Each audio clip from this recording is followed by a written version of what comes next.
Dubai மற்றும் Thailand நாடுகளிலிருந்து விமானம் மூலம் சென்னைக்கு கடத்தி கொண்டு வரப்பட்ட சுமார் 1 கோடி ரூபாய் மதிப்பிலான 1.65 கிலோ தங்கத்தை விமான நிலையத்தில் சுங்கத்துறை அதிகாரிகள் பறிமுதல் செய்தனர்.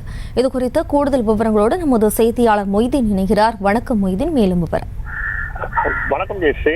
துபாய் மற்றும் தாய்லாந்து நாடுகளில் இருந்து விமானங்களில் சென்னைக்கு கடத்தி கொண்டு வரப்பட்ட சுமார் 1,08,00,000 மதிப்புடைய 1.6 கிலோ தங்கத்தை சென்னை விமான நிலையத்தில் சுங்கத்துறை அதிகாரிகள் இன்று பறிமுதல் செய்தனர்.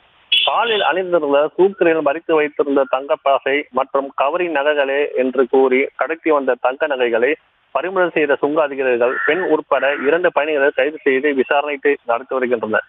சென்னைக்கு வெளிநாடுகளில் இருந்தும் வரும் விமானங்களில் பெருமளவு தங்கம் கடத்தி வரப்படுவதாக சுங்கத்துறையினருக்கு ரகசிய தகவல் கிடைத்தது. இதனை அடுத்து சென்னை விமான நிலைய சுங்கத்துறை அதிகாரிகள் வெளிநாட்டில் இருந்து விமானங்களில் சென்னைக்கு வரும் பயணிகளை தீவிரமாக கண்காணித்தனர். இந்த நிலையில் துபாயிலிருந்து சென்னை வந்த தனியார் விமான பயணிகளை அதிகாரிகள் கண்காணித்த போது சென்னையைச் சேர்ந்த 30 வயது மதிக்கத்தக்க ஆண் பயணி ஒருவர் துபாய்க்கு சுற்றுலா பயணியாக போய்விட்டு இந்த விமானத்தில் திரும்பி வந்தார். அவர் மீது சந்தேகம் ஏற்பட்டது.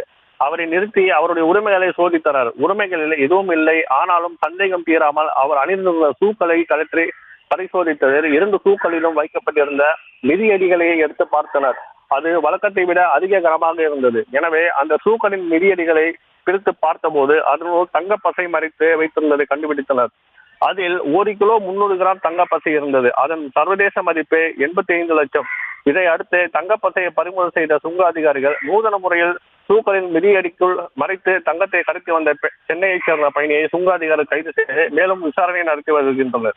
இதற்கிடையே தாய்லாந்து நாட்டு தலைநகர் பாங்காக்கில் இருந்தும் தனியார் பயணிகள் விமானத்தில் இன்று சென்னை சர்வதேச விமான நிலையத்துக்கு வந்து அதில் வந்த பயணிகளை சுங்க அதிகாரிகள் சோதனை நடத்தினர். அப்போது சென்னையைச் சேர்ந்த 40 வயது பெண் பயணி ஒருவர் சுற்றுலா பயணியாக தாய்லாந்து நாட்டுக்கு சென்று விட்டு இந்த விமானத்தில் திரும்பி வந்தார். அவர் மீது அதிகாரிகளுக்கு சந்தேகம் ஏற்பட்டது. அவரை நிறுத்தி விசாரித்தனர். அப்போது அந்த பெண் பயணியின் உடைமைகளை சோதித்தனர். அதற்குள் 350 கிராம் எடையுடைய தங்க செயின்கள் மற்றும் வளையல் இருந்ததை கண்டுபிடித்தனர். ஆனால் பெண் பயணி அவைகள் கவரிங் நகைகள் என்று கூறினார். ஆனால் சுங்க அதிகாரிகள் பரிசோதித்த போது அந்த தங்க நகைகள் என்று உறுதியானது. மேலும் அதன் சர்வதேச மதிப்பு ரூபாய் 23 லட்சம். இதை அடுத்து தங்க நகைகளை பறிமுதல் செய்த சுங்க அதிகாரிகள் பெண் பயணியை கைது செய்தனர். விவரங்களுக்கு நன்றி மொய்தீன். செய்திகளை உடனுக்குடனும் துல்லியமாகவும் தெரிந்து கொள்ள சப்ஸ்கிரைப் பண்ணுங்க.